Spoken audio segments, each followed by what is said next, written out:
आतिशफशां book 2 part 17। आवाज लुबाबा हैदर, पेशकश मीरे कारवां। तकरीबन 7:30 बजे मैं उस वक्त मंगराय महाट कैंप की तरफ आ रही थी। उनकी टैक्सी मेरे बिल्कुल सामने से गुजरी और अब मुझे ख्याल आ रहा है कि वो दोनों कुछ परेशान दिखाई दे रहे थे। पहले मैंने सोचा कि टैक्सी का पीछा करके उनसे मुलाकात करूं, लेकिन मुझे क्लॉक टावर की तरफ एक बहुत जरूरी काम था। मैंने सोचा ये शहर ज्यादा बड़ा तो नहीं है, 1-2 रोज में कहीं ना कहीं मुलाकात हो ही जाएगी। अब मैं पूरी तरह मुतमईन हूँ कि वो दोनों महफूज हैं, लेकिन तुमसे मुलाकात के बाद जब हम गेस्ट हाउस पहुंचे तो ये इंकशाफ हुआ कि कमरे में हमारे बैग की तलाशी ली गई थी और फिर काउंटर पर बैठी औरत पर भी मुझे शुबा हो गया था। वो फोन पर किसी को बता रही थी कि हम दोनों आ गए हैं। उसकी थोड़ी देर बाद ही हमने वो गेस्ट हाउस छोड़ दिया। बहुत अच्छा किया मास्टर, रंगोली ने कहा। यहाँ फिलहाल तुम लोगों को कोई खतरा नहीं हो सकता। अगर किसी वक्त ऐसी सूरत हाल हुई भी तो रंगोली तुम्हारा साथ कभी नहीं छोड़ेगी। बल्कि सच तो यह है कि तुम लोगों के मिल जाने से मुझे बड़ा हौसला मिला है। मेरी जिंदगी की सबसे बड़ी ख्वाहिश थी कि मैं उन लोगों से अपनी बर्बादी का इंतकाम ले सकूं। अब शायद मुझे मौका मिल जाए। तुम्हें ऐसा मौका जरूर मिलेगा, लेकिन टाइगर से तुम्हारा झगड़ा किस बात पर हुआ था? हमारे झगड़े की वजह भी उसका एक ओबाश दोस्त दारा था। मैं उस रात क्लब में प्रोग्राम पेश करने के लिए बिल्कुल तैयार थी कि टाइगर आ गया। वो मुझे अपने साथ ले जाना चाहता था। उसकी ख्वाहिश थी कि मैं वो रात उसके दोस्त दारा के साथ बसर करूं। मैंने इनकार कर दिया, जिस पर वो बिफर गया और मेरी पिटाई शुरू कर दी। टाइगर की मुखालफत की वजह से मुझे कहीं भी काम नहीं मिल रहा था। मैं नाने शबीना तक को मोहताज हो गई थी। फिर एक निहायत ही घटिया से क्लब में मुझे प्रोग्राम मिल गया, लेकिन दूसरे ही रोज टाइगर के गुंडों ने हंगामा कर दिया और क्लब में तोड़फोड़ शुरू कर दी। इस दौरान में मेन स्विच ऑफ कर दिया गया और अंधेरे में किसी ने मेरे ऊपर तेजाब की बोतल उंडेल दी। टाइगर ने मुझे बर्बाद करने में कोई कसर नहीं छोड़ी थी। वो मेरा हुस्न गारत करके मुझे सड़कों पर भीख मांगने पर मजबूर कर देना चाहता था और इन दिनों वाकई मेरी हालत भिखारियों से भी बदतर हो गई थी। एक शराबी अगर मुझे सहारा न देता ना तो मैं वाकई भीख मांगने पर मजबूर हो जाती। वो शराबी भी माले गनीमत समझकर पूरे 1 हफ्ते तक मुझे रौंदता रहा और बिलाखिर एक रोज मुझे वहां से भागने का मौका मिल गया। इसी दौरान में एक दिन मुझे ये भी पता चल गया था कि टाइगर तुम्हारे हाथों मारा गया है। उसकी मौत की खबर सुनकर मुझे जिस कदर खुशी हुई तुम उसका अंदाजा नहीं लगा सकते। मैं बैंकॉक से निकलकर शहर ब शहर फिरती रही और बिलाखिर कुछ अरसे पहले यहाँ आ गई। ये शहर मेरे लिए अजनबी था, यहाँ के लोग अजनबी थे, लेकिन यहाँ के लोगों से मुझे हमदर्दी मिली। मुझे रिमकॉक रेस्टोरेंट में रक्स का प्रोग्राम मिल गया, जहाँ मेरी मुलाकात कबायली सरदार से हो गई। उसने मुझे एक और बड़े होटल में प्रोग्राम दिला दिए। वो मेरी माली मदद भी करता रहा। मैंने ये मकान किराए पर ले लिया। मेरी जिंदगी में किसी कदर ठहराव आ गया था, लेकिन चंद रोज पहले चीफांग को देखा तो मेरी छठी हिस्स ने खतरे की घंटी बजा दी। मुझे ये समझने में देर न लगी कि कोई गड़बड़ शुरू होने वाली है और इस वक्त तुमने मेरे बदतरीन खदशात की तस्दीक कर दी है। नोविता बहुत अच्छी लड़की थी, मुझे उसकी मौत का बेहद दुख हुआ है। तुम टाइगर जैसे बदी के नुमाइंदों की आलाकार बनी रही हो। तुम्हारे साथ जो कुछ हुआ उसके बाद तुम्हारी आंखें खुल जानी चाहिए। अपनी तौहीन और बर्बादी का इंतकाम अपनी जगह, लेकिन तुम्हें तो अपने अंदर ये जज्बा पैदा करना चाहिए कि बुराई को जड़ से उखाड़ने के लिए अपनी जान की बाजी लगाने से भी दरग नहीं करोगी। रंगोली खामोश बैठी मेरी बातें सुन रही थी। उसके चेहरे के तासुरात हर लम्हा तब्दील हो रहे थे। मुझे अंदाजा लगाने में दुश्वारी पेश नहीं आई कि मेरी बातें उसके दिल पर असरअंदाज हो रही हैं। मैं चुप हुआ तो वो फौरन बोल पड़ी। तुम्हारी बातों से वाकई मेरी आंखें खुल गई हैं। मैं उन लोगों से वाकई सिर्फ और सिर्फ अपनी बर्बादी का इंतकाम लेना चाहती थी, पर मैं अकेली थी, कमजोर थी, अपने अंदर हौसला नहीं पा रही थी। हौसला होता तो उन लोगों को चियांग राय में देखने के बाद कुछ न कुछ कर गुजरी होती। मैं ऐसा नहीं कर सकी, लेकिन तुम्हारी बातों ने मेरे अंदर हलचल सी मचा दी है। अब मैं ना तो अपने आप को अकेली समझती हूँ और ना ही कमजोर। मेरे अंदर एक नया जज्बा पैदा हुआ है, एक नया हौसला मिला है मुझे। अब तो मैं किसी बड़ी से बड़ी कुव्वत से भी टकराने की हिम्मत रखती हूँ। बोलो, मुझे क्या करना है लिटिल मास्टर? वो खामोश होकर मेरी तरफ देखने लगी। उसकी आंखों में अजीब सी चमक उभर आई थी और चेहरा तमतमाने लगा था। गुड। जज्बे और हौसले का मतलब ये नहीं होता कि अंधे कुएं में छलांग लगा दी जाए। हर मामले में सोच समझकर कदम उठाना पड़ता है। ये तो हमें पता चल गया है कि नोविता को चीफांग और उसके साथियों ने कत्ल किया है और तुम्हारे बयान के मुताबिक कत्ल की उस वारदात के तकरीबन 1 घंटे बाद तुमने जानकी और प्रसाद को भी देखा था, जिसका मतलब है कि वो दोनों महफूज हैं। सबसे पहले हमें जानकी और प्रसाद का सुराग लगाना है और उसके बाद दारा और चीफांग वगैरह की सरगर्मियों पर निगाह रखनी है। मेरे ख्याल में वो लोग यकीनन तुम्हें जानते होंगे बहुत अच्छी तरह। मुझ पर वो कयामत दारा ही की वजह से टूटी थी। हो सकता है दारा के दिल में अब भी मेरे लिए ख्वाहिश हो। ऐसे लोगों की हविस कभी नहीं मिटती। मैं तुम्हारा मतलब समझ रहा हूँ, लेकिन दारा वगैरह के गिर्द कोई जाल बिछाने से पहले हमें जानकी और प्रसाद को तलाश करना है। उन लोगों के मिल जाने के बाद ही हम कोई और मंसूबा बनाएंगे। वैसे आजकल तुम क्या कर रही हो? मैं हफ्ते में 4 प्रोग्राम करती हूँ। एक रिमकॉक रेस्टोरेंट के म्यूजिकल हॉल में और 3 दूसरे क्लबों में, जिनमें गोल्डन ट्रायंगल नाइट क्लब भी शामिल है। यहाँ मेरा प्रोग्राम संडे नाइट को होता है। वो आदमी कौन है जिसने तुम्हें किसी नाइट क्लब में प्रोग्राम दिलाए थे? अभी तुमने बताया था ना, थालोब। वो थाईलैंड और बर्मा की सरहद पर आबाद कैरन कबीले के सरदार का बेटा है। ये कबीला सदियों से सरहदी कस्बे मायसाय और उसके कुर्बो जवार की पहाड़ियों में आबाद है। थाईलैंड का ये शुमाली खित्ता ज्यादातर पहाड़ियों पर मुश्तमिल है। रास्ते नहायत दुश्वार गुजार और खतरनाक है।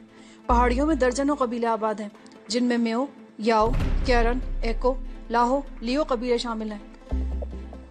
ये काबिल जिक्र कबीले हैं। कैरन और मेओ कबीलों को सबसे ज्यादा मोतबर समझा जाता है। यूं तो छोटी मोटी कबायली बस्तियां इन खतरनाक पहाड़ियों में दूर दूर तक फैली हैं, लेकिन बास कबीलों ने किसी न किसी एक मकाम को अपना हेडक्वार्टर भी बना रखा है। मायसाय कैरन कबीले का हेडक्वार्टर है।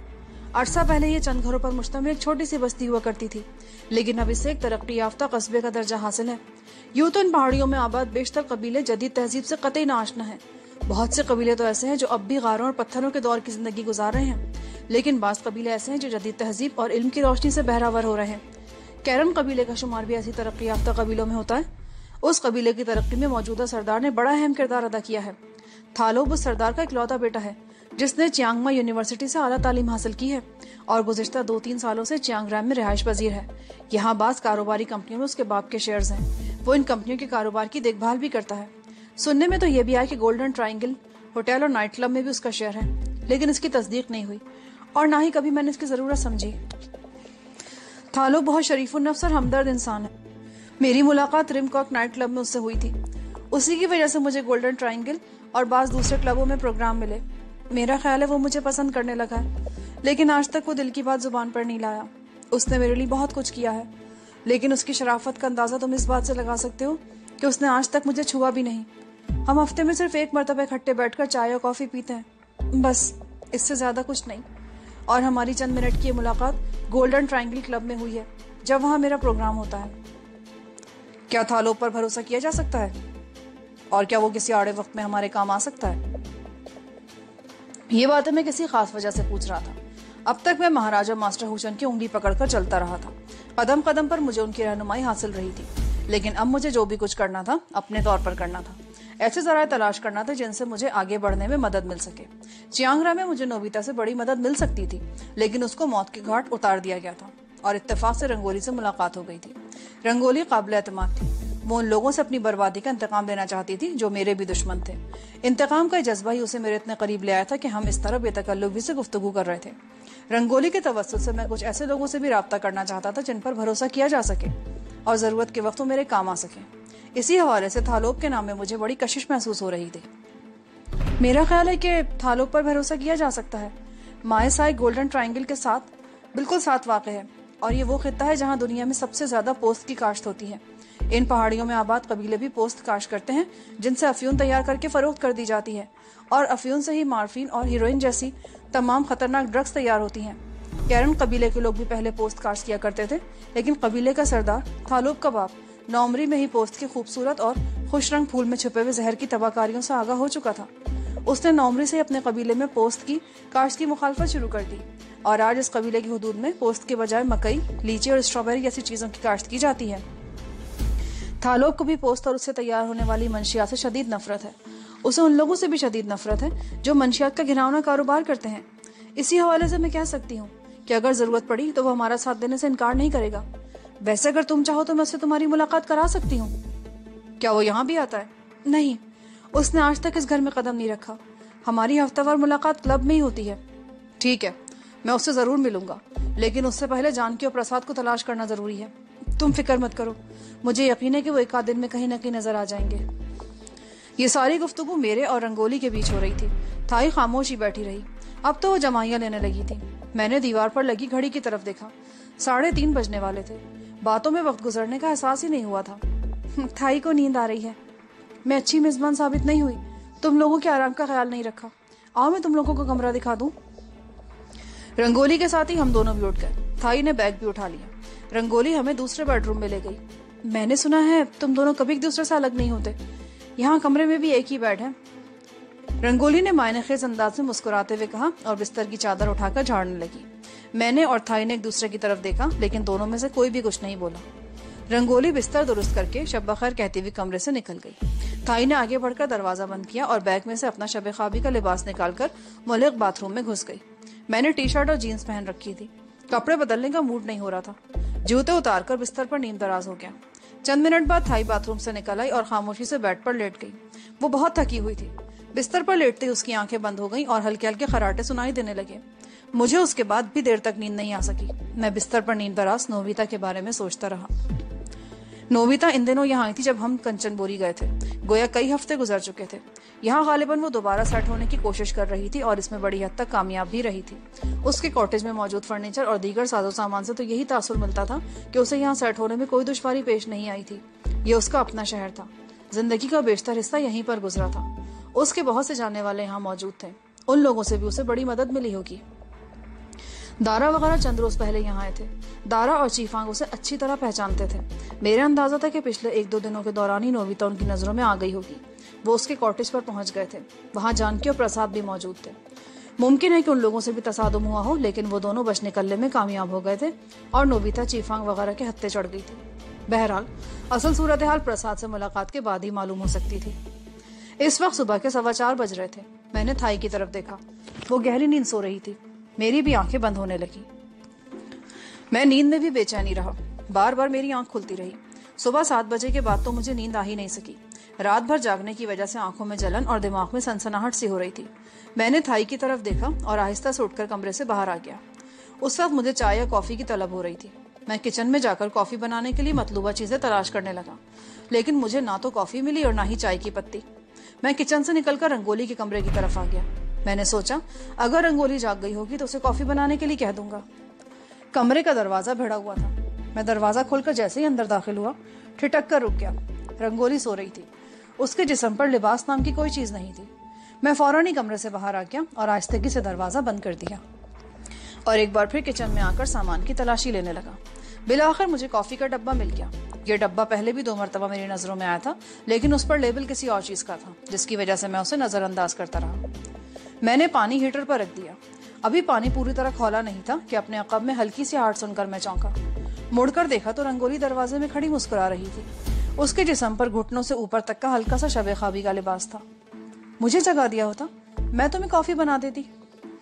उसने आगे बढ़ते हुए कहा, मैं तुम्हारे कमरे में गया था, तुम सो रही थी। मैंने तुम्हें जगाना मुनासिब नहीं समझा। ये कहते हुए मैं उस सलेब के सामने से हट गया जिस पर हीटर रखा था। तुम मेरे कमरे में आए थे? उसने अजीब सी नजरों से मेरी तरफ देखा। मैं जवाब दिए बगैर किचन से निकलकर लाउंज में सोफे पर बैठ गया। चंद मिनट बाद रंगोली कॉफी के 2 कप लेकर आ गई। एक उसने मेरे सामने रखा और दूसरा खुद लेकर सामने वाले सोफे पर बैठ गई। उसके बैठने का अंदाज भी बहुत अजीब सा था। मेरी नजरें बार बार उसकी तरफ उठ रही थी और मैं अपने आप में अजीब सी बेचैनी महसूस करने लगा। मैं आमतौर पर 10 बजे से पहले नहीं उठती। आज रात अगरचे सोई भी देर से थी, नींद में भी बेचैनी सी रही और इस वक्त भी आंख जल्दी खुल गई किचन में बर्तनों की आवाज सुनकर। रंगोली, क्या ये बेहतर नहीं होगा कि तुम कोई ढंग का लिबास पहन लो ताकि हम इत्मीनान से बैठकर बातें कर सकें? रंगोली ने अजीब सी नजरों से मेरी तरफ देखा। वो मुझे गालिबन दुनिया का अहमक तरीन आदमी समझी थी जो जानबूझकर हसीन नजारों से महरूम होना चाहता था। लेकिन बहरहाल वो कुछ भी कहे बगैर उठकर अपने कमरे में गई और चंद मिनट बाद कपड़े तब्दील करके आ गई। इस मर्तबा वो मेरे सामने बैठी तो उसका अंदाज भी किसी हद तक मुहज़्ज़िबाना था। वो शायद समझ गई थी कि मैं किस किस्म का आदमी हूँ। कॉफी के चुस्कियां लेते हुए भी हमारे दरमियान बातें होती रहीं। ज्यादातर रात की बातें ही दोहराई जाती रहीं। कोई नई बात सामने नहीं आई थी। 10 बजे के करीब थाई बेदार हुई तो उसके थोड़ी ही देर बाद नाश्ता भी कर लिया गया और उसके बाद रंगोली बाहर जाने को तैयार हो गई। शहर खा छोटा हो या बड़ा, किसी को तलाश कर लेना बड़ा मुश्किल होता है। हो सकता है पूरा दिन शहर में घूमने के बाद भी तुम्हें उनका कोई सुराग न मिल सके। मैंने रंगोली से कहा, कल तुमसे मुलाकात से पहले मैंने उन्हें टैक्सी पर माए फाइब्रिज की तरफ जाते देखा था। ये इंसानी फितरत है कि जब वो किसी खतरनाक सूरत हाल से 2-4 होता है ना, तो अपनी पनागाह की तरफ ही दौड़ता है। माए फाइब्रिज की तरफ जाने का मतलब है कि उनका ठिकाना भी उसी तरफ होगा। दरिया की दूसरी तरफ हिंदुओं के कुछ घर आबाद हैं। एक छोटा सा मंदिर भी है। मैं अपनी तलाश वहीं से शुरू करूंगी। मुझे यकीन है उसी इलाके में उनका पता चल जाएगा। ठीक है, तुम्हारे अखबार नहीं आता? अगर जहमत ना हो तो मार्केट से कोई अखबार लाकर दे जाना। रंगोली अपनी गाड़ी पर चली गई। जाने से पहले उसने थाई को किचन के बारे में समझा दे कि कौन सी चीज कहाँ रखी है। थोड़ी देर बाद वो अखबार भी दे गई। अखबार के सफ़ा अव्वल पर नुमाया सुर्खी के साथ नोबिता के कत्ल की खबर छपी थी। उसकी तस्वीर के अलावा बॉक्स में उसका एक पोर्ट्रेट भी था। ये तस्वीर गुज़िश्ता रात मैंने कॉटेज के कमरे में कॉर्नर्स पर फ्रेम में लगी देखी थी। अखबारी इत्तला के मुताबिक नोविता कंट्री क्लब में रकासा थी। वो काफी अरसा गायब रहने के बाद चंद हफ्ते पहले चियांग राय वापस आई थी और उसे कंट्री क्लब में ही काम मिल गया था। गुज़िश्ता रात भी क्लब में उसका प्रोग्राम था, लेकिन उसने शाम ही को टेलीफोन पर क्लब की इंतजामिया को मुत्तला कर दिया था कि बैंकॉक से उसके कुछ मेहमान आए हुए हैं, इसलिए वो आज क्लब नहीं आएगी। पुलिस के जराये के मुताबिक किसी गुमनाम शख्स ने इत्तला दी थी कि इस कॉटेज में एक औरत को कत्ल कर दिया गया है। पुलिस आमतौर पर गुमनाम कॉल्स पर कोई कार्रवाई नहीं करती, लेकिन चंद मिनट बाद उसी गुमनाम शख्स ने पुलिस को दोबारा कॉल की तो एक पेट्रोलिंग कार उस तरफ रवाना कर दी गई और इस तरह नोविता के कत्ल का इंकशाफ हुआ। उसे सीने में खंजर मारकर हलाक किया गया था। अभी तक ना तो कत्ल की वजह मालूम हो सकी और ना ही कातिल या कातिलों का सुराग मिला था। पुलिस को मकतूला के उन मेहमानों की तलाश भी थी जिनके बारे में नोविता ने कंट्री क्लब को भी इत्तला दी थी। नोविता के बारे में छोटी छोटी खबरों की सूरत में और भी बहुत कुछ लिखा गया था। कंट्री क्लब के मैनेजर के हवाले से बताया गया था कि नोविता कुछ अर्सा पहले क्लब की मुलाजमत छोड़कर बेहतर मुस्तकबिल की तलाश में शांग नामी एक शख्स के साथ बैंकॉक चली गई थी, जहां टाइगर और पेड्रो जैसे बदमाशों के हवाले से हंगामों में भी उलझी रही और बिला आखिर चंद हफ्ते पहले चियांग राय वापस आ गई। चंद रोज पहले शांग नामी इस शख्स को कंचनबोरी में गोलियों से छलनी कर दिया गया, जो नोविता को चियांग राय से बैंकॉक लेकर गया था। शांग ड्रग माफिया के एक बहुत बड़े रैकेट का सरगर्म रुकन था। बॉक्स में एक और छोटी सी खबर यह थी कि बैंकॉक में कयाम के दौरान नोविता महाराज और वजदान के पास भी रही है। उसके साथ ही एक और बॉक्स पुरस्कार शख्सियत के उन्वान से मेरे बारे में भी छपा हुआ था। ये मुख्तसर सी तहरीर बड़े तजादात की हामिल थी। एक तरफ मुझे फरिश्ता साबित किया गया था जो बुराइयों के खिलाफ बरसरे पैकार था, और दूसरी जानिब मुझे दुनिया का खतरनाक तरीन आदमी साबित करने की कोशिश भी की गई थी। मेरे होठों पर खफीफ से मुस्कुराहट आ गई। अखबार में चीफांग या दारा वगैरह के बारे में कुछ नहीं लिखा था। अलबत्ता नोविता के पुरस्कार मेहमानों को मशवरा दिया गया था कि वो पुलिस से राब्ता करें ताकि कातिल का सुराग लगाने में मदद मिल सके। मेरे सामने बैठी हुई थाई मेरे चेहरे पर तासुरात के उतार चढ़ाव से कुछ अंदाजा लगाने की कोशिश कर रही थी। मैंने अखबार उसकी तरफ बढ़ा दिया और खुद वहां से उठकर बाथरूम में घुस गया। वापस आया तो थाई अखबार की खबरों पर तबसरे के लिए तैयार बैठी थी। इसमें शुबा नहीं कि अखबार ने रात ही रात में सारा मवाद जमा करने के लिए बड़ी मेहनत की है, लेकिन इन खबरों से कोई नतीजा अखज़ नहीं किया जा सकता। उसने मेरी तरफ देखते हुए कहा, एक आम आदमी के लिए नतीजा अखज़ करना वाकई बहुत मुश्किल है, लेकिन हम तुम सब कुछ जानते हैं। हमें यह भी मालूम है कि नोविता का कातिल कौन है। हमें इन बातों में उलझने की क्या जरूरत है। अलबत्ता बाज बातें ऐसी हैं जिनकी तरदीद नहीं की जा सकती। मसलन ये कि नोविता बैंकॉक में होने वाले कुछ हंगामों में मुलविस रही है और वो महाराजा मेरे साथ भी रही है। इसकी तरदीद तो वाकई नहीं की जा सकती, लेकिन तुम्हारी बातों से एक बात मेरे जहन में आई है। वो क्या? क्यों ना गुमनाम कॉल के जरिए पुलिस को नोविता के कातिल के बारे में इत्तला दे दी जाए। पुलिस उनके पीछे लग जाएगी और हमें भी उनसे निपटने में आसानी रहेगी। जब वो दोनों तरफ से घिर जाएंगे तो यकीनन बदहवास हो जाएंगे। तुम्हारी बात किसी हद तक दुरुस्त है, लेकिन पहले जानकी और प्रसाद को तलाश किया जाए। ऐसा ना हो कि वो बेखबरी में मारे जाएं। कुछ देर खामोशी रही, फिर हम देर तक इसी मौजू पर बातें करते रहे। जाहिर है हमारे पास कोई और मौजू था भी नहीं। 2 बजे के करीब थाई किचन में चली गई और तकरीबन आधे घंटे बाद खुश्क गोश्त के कतले और डबल रोटी के पीस तल कर ले आई। उसके साथ उसने कॉफी भी बना ली थी। खाना खाने के बाद थाई तो वहीं बैठी रही और मैं उठकर कमरे में आ गया। रात भर जागने की वजह से उस वक्त मुझ पर गुनूदगी सी तारी हो रही थी। बिस्तर पर लेटते ही मेरी आंखें बंद होने लगी। मुझे अंदाजा नहीं था कि मैं कितनी देर सोया होऊंगा। थाई ने मुझे झंझोड़कर जगा दिया। मेरी आंखों में शदीद जलन और दिमाग में सनसनाहट सी हो रही थी। रंगोली के कमरे में फोन की घंटी बज रही है। तो बजने दो, रंगोली घर में नहीं है। हमें कॉल रिसीव करने की क्या जरूरत है? हो सकता है रंगोली कॉल कर रही हो और कोई अहम इत्तला देना चाहती हो। रंगोली ने अगरचे जाने से पहले फोन के बारे में कोई हिदायत नहीं दी थी कि कॉल रिसीव की जाए या नहीं, लेकिन मुमकिन है कि कॉल रंगोली की ही हो और वो कोई अहम इत्तला देना चाहती हो। मैं आंखें मलता हुआ अपने कमरे से निकल आया। टेलीफोन रंगोली के बेड के करीब साइड टेबल पर रखा था। मैंने ये सोचकर रिसीवर उठा लिया कि अगर कॉल रंगोली के लिए हुई तो रॉन्ग नंबर कहकर फोन बंद कर दूंगा। मैंने रिसीवर उठाकर कान से लगाया। हेलो के जवाब में रंगोली की आवाज सुनकर मैं चौंके बिना न रह सका। मास्टर, मैं रंगोली बोल रही हूँ। जानकी और प्रसाद का पता चल गया है, लेकिन तुम्हारे लिए एक और अहम इत्तला भी है। वो क्या? चीफांग को पुलिस ने नोविता के कत्ल के इल्जाम में गिरफ्तार कर लिया है। क्या? ये तकरीबन 1 घंटे पहले की बात है। मैं उनके बारे में कुछ मालूमात हासिल करने की कोशिश कर रही हूँ। जानकी और प्रसाद बिल्कुल महफूज हैं। उनके बारे में परेशान होने की जरूरत नहीं। मैं उन्हें लेकर 8 बजे तक पहुंच जाऊंगी। ठीक है, मैं इंतजार करूंगा। दूसरी तरफ से फोन बंद हो गया। मैंने भी रिसीवर रख दिया और थाई को जानकी और प्रसाद के मिल जाने और चीफांग की गिरफ्तारी के बारे में बताने लगा। थाई के चेहरे पर अजीब से तासुरात उभर आए। उसके साथ ही उसकी आंखों में भी चमक सी उभर आई थी। 2 घंटे बड़े सबर आजमा साबित हुए थे। मैं बार बार दीवारगीर घड़ी की तरफ देखता और कभी बरामदे में आकर बाहर सड़क पर देखने लगता। थाई की कैफियत भी मुझसे मुख्तलिफ नहीं थी। 8 बज चुके थे और फिर वक्त गुजारना मुश्किल हो गया। एक एक लम्हा सदियों पर भारी महसूस हो रहा था। बिला आखिर 8:30 बजे रंगोली की गाड़ी गेट के सामने रुकी। उस वक्त मैं बरामदे में खड़ा था। बत्ती नहीं जलाई थी। कार रुकते ही मैं तेजी से आगे बढ़ा और दरवाजा खोल दिया। रंगोली कार अंदर ले आई। उसके साथ पैसेंजर सीट पर जानकी और पिछली सीट पर प्रसाद बैठा था। जानकी कार से उतरकर मुझसे लिपट गई। उसने मेरी पेशानी पर बोसा दिया और फिर थाई की तरफ दौड़ी जो बरामदे वाले दरवाजे से बाहर आ रही थी।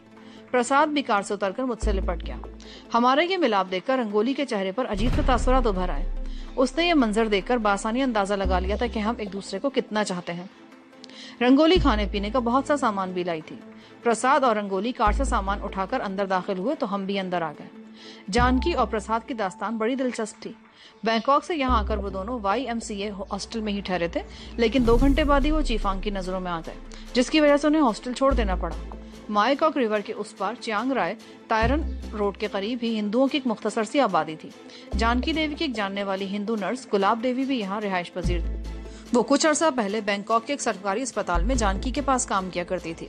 तकरीबन 5 साल पहले उसका तबादला चियांग राय के सरकारी अस्पताल में कर दिया गया था। यहाँ आने के बाद भी खतूत और कभी टेलीफोन के जरिए जानकी से उसका राब्ता रहा था। YMCA हॉस्टल से निकलकर जानकी उसके यहाँ गई। गुलाब देवी ने उसे हाथों हाथ लिया। वो अपने क्वार्टर में अकेली ही रहा करती थी, इसलिए प्रसाद को भी वहां रहने में कोई दुश्वारी पेश नहीं आई। उसी रात हम नोबिता से मिलने कंट्री क्लब गए थे, जानकी बता रही थी। हम जरा जल्दी पहुंच गए थे ताकि नोबिता का प्रोग्राम शुरू होने से पहले उससे गपशप हो सके। नोबिता हमें देखकर बहुत खुश हुई। जब हमने उसे बताया कि तुम लोग भी कल यहाँ आ रहे तो उसकी खुशी 2 चंद हो गई थी। हम डाइनिंग हॉल की एक मेज पर बैठे बातें कर रहे थे कि मैंने वहां उसी कमबख्त चीफांग को देख लिया। मेरा ख्याल था कि उसने हमें नहीं देखा क्योंकि उसका ध्यान उस वक्त दूसरी तरफ था।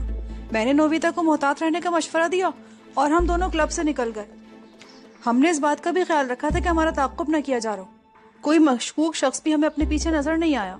मैंने नोबिता से वादा किया था कि दूसरे दिन शाम को हम उसके घर आएंगे। दूसरे रोज रवानगी से पहले मैंने फोन पर उसके कॉटेज का पता अच्छी तरह समझ लिया। वहां पहुंचने के थोड़ी देर बाद तुम्हारा फोन आ गया। तुम्हारी फोन कॉल के थोड़ी देर बाद ही नोबिता को एक और फोन कॉल मिली। पता नहीं वो किसकी कॉल थी और उससे क्या कहा गया कि नोबिता एकदम बदहवास सी हो गई। उसने कहा कि हम फौरन वहां से चले जाएं। मैंने पूछने की कोशिश की कि किसका फोन था, लेकिन उसने मेरे सामने हाथ जोड़ दिए कि हम एक लम्हा भी ज़ाय किए बगैर वहां से चले जाएं। वो बाद में हमसे राब्ता कर लेगी। हम कॉटेज से निकल गए, लेकिन मेरे दिल में शुबा जॉर्ज पकड़ चुका था। कहीं जाने के बजाय हम कुछ दूर अंधेरे में गुंजान दरख्तों के पीछे छुप गए। उसके सिर्फ 10 मिनट बाद एक कार कॉटेज के सामने आकर रुकी। कार से किम, दारा और चीफांग को उतरते देखकर मैं उछल पड़ी। उन्होंने बेल बजाकर दरवाजा खुलवाया और वो तीनों नोबिता को धकेलते हुए अंदर ले गए। प्रसाद ने उनके पीछे कॉटेज में दाखिल होने की कोशिश की थी, लेकिन मैंने बड़ी मुश्किल से उसे रोके रखा। सिर्फ 7-8 मिनट बाद दारा वगैरह वापस चले गए और उसके कुछ देर बाद जब हम दोनों कॉटेज में दाखिल हुए तो बेडरूम का मंजर देखकर मैं कांप उठी। नोबिता के सीने में ठीक दिल के मकाम पर खंजर पेवस्त था और खून बिस्तर की चादर को तर कर रहा था। नोबिता के बचने की उम्मीद नहीं थी। उसे फौरी तिब्बी इमदाद भी फराहम नहीं की जा सकती थी। मैं बुरी तरह बदहवास हो गई थी। मुझे ये भी याद नहीं रहा कि तुम लोग वहां आने वाले हो। मुझे ये शुबा भी था कि वो लोग वापस ना आ जाएं। प्रसाद वहां रुककर इंतजार करना चाहता था, लेकिन मैं इस कदर बदहवास हो गई थी कि उसे साथ लेकर वहां से भाग निकली। मायफा ब्रिज के करीब हमने टैक्सी छोड़ दी और प्रसाद ने एक पब्लिक टेलीफोन बूथ से पुलिस को इत्तला दी कि उस कॉटेज में कत्ल हो गया है। प्रसाद का ख्याल था कि कत्ल के नाम पर पुलिस फौरन वहां पहुंच जाएगी और हो सकता है नोबिता को बचा लिया जाए। हम टकटक पर बैठकर वहां से तायरन रोड यानी सर्कुलर रोड पर पहुंचे। एक और टेलीफोन बूथ से प्रसाद ने पुलिस को दोबारा वही इत्तला दी और उसके बाद हम गुलाब देवी के क्वार्टर में आ गए। मैं रात भर नहीं सो सकी। नोबिता का चेहरा मेरी आंखों के सामने घूमता रहा। सुबह अखबार में नोबिता के कत्ल की खबर पढ़ी तो मेरी हालत कुछ और गैर हो गई। पूरा दिन इसी कैफियत में गुजर गया। सुबह मैंने चाय का सिर्फ 1 कप पिया। प्रसाद भी मेरी वजह से परेशान हो रहा था। 4 बजे के करीब मैं किसी को कुछ बताए बगैर बाहर चली गई। मैंने पुलिस को यह इत्तला देने का फैसला कर लिया था कि नोबिता के कातिल कौन है। इत्तेफाक से मुझे कोई टेलीफोन बूथ नजर नहीं आया और मैं गुलाब के क्वार्टर से बहुत दूर रिमकाक रेस्टोरेंट तक चली गई। उस रेस्टोरेंट के साथ एक बहुत बड़ा शॉपिंग सेंटर भी है। वहां मुझे एक टेलीफोन बूथ नजर आया। उस तरफ जाते हुए मेरी नजरें एक छोटे से शराब खाने के खुले हुए दरवाजे की तरफ उठ गई और साथ ही मेरा दिल उछलकर हलक में आ गया। सामने एक मेज पर चीफांग एक लड़की के साथ बैठा शराब पी रहा था। उसे इस तरह इत्मीनान से शराब पीते देखकर मेरा खून खौल उठा। मेरा दिल तो चाहता कि अंदर जाकर उसका गला घोट दूं, लेकिन मैंने बड़ी मुश्किल से अपनी इस कैफियत पर काबू पाया और तेजी से आगे बढ़ गई। चीफांग ने मुझे नहीं देखा था। मैंने बूथ में दाखिल होकर पुलिस का इमरजेंसी नंबर 191 मिलाया और नाम बताए बगैर इत्तला दी कि नोबिता का कातिल इस वक्त मज़कूरा शराब खाने में मौजूद है। मैंने शराब खाने का नाम और चीफांग का मुकम्मल हुलिया बता दिया ताकि पुलिस आसानी से शनाख्त कर सके उसे। मैं बूथ से निकलकर एक तरफ आड़ में खड़ी हो गई ताकि चीफांग अगर शराब खाने से निकले तो छुपकर इसका पीछा कर सकूं।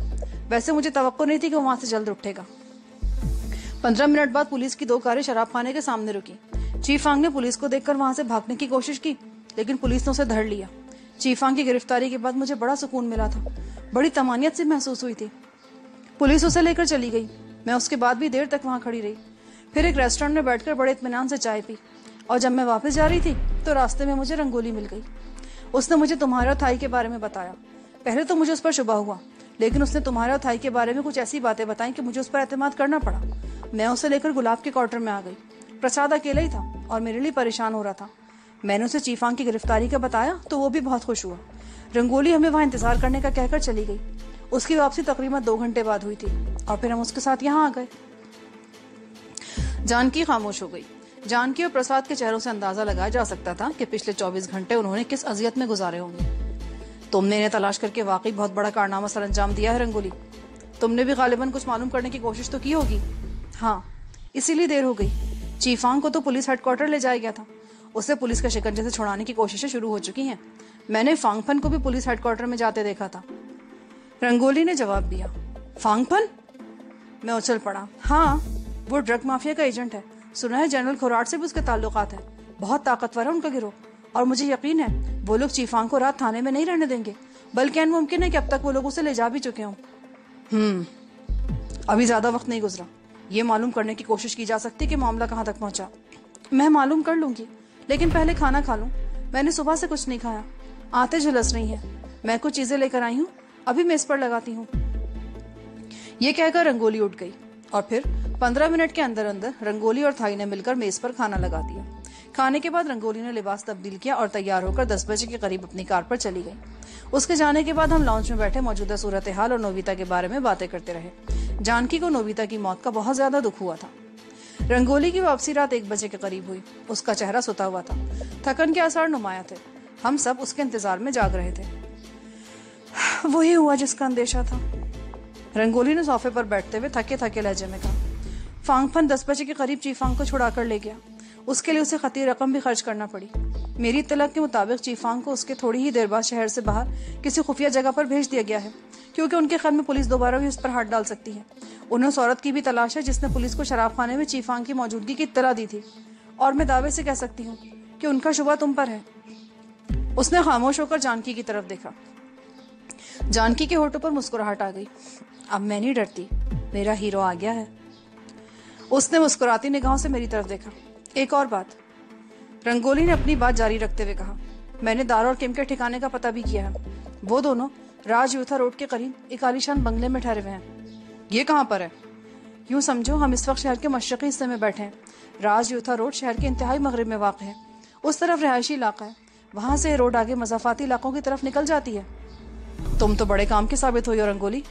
अगर दारा से तुम्हारा आमना सामना हो जाए तो वो तुम पर कोई शुबा नहीं करेगा। मैंने मुस्कुराते हुए कहा, उसकी वजह से टाइगर से मेरी अनबन हुई थी। वो मेरे साथ रात गुजारना चाहता था, मगर इस झगड़े की वजह से उसकी ख्वाहिश पूरी नहीं हो सकी थी। मैं टाइगर के अताब के बायस दर दर की ठोकरें खाती रही। इस दौरान में दारा से भी कभी आमना सामना नहीं हुआ, लेकिन हो सकता है मुझे अपने सामने देखकर उसके सीने में दबी हुई चिंगारी भड़क उठे और वो पिछली बातों को भूलकर मेरे करीब आने की कोशिश करे। वैसे भी टाइगर तो इस दुनिया में रहा नहीं जिसका उसे कुछ ख्याल हो। टाइगर के साथ रहते हुए मैंने यह अंदाजे भी लगाया था कि दारा निहायत खुदगर्ज, लालची और कमजोर किस्म का आदमी है। वो दोस्ती की कदरों को नहीं समझता। जरूरत पड़ने पर गधे को भी बाप बना सकता है।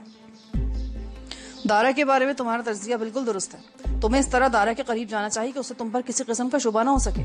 मेरी इत्तला के मुताबिक वो चियांग राय में किसी बड़े आदमी से मिलने का प्रोग्राम बना रहे हैं।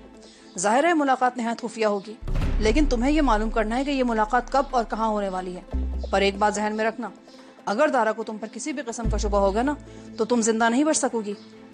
अगर मेरी जिंदगी किसी के काम आ जाए तो ये मेरी बड़ी खुशकिस्मती होगी।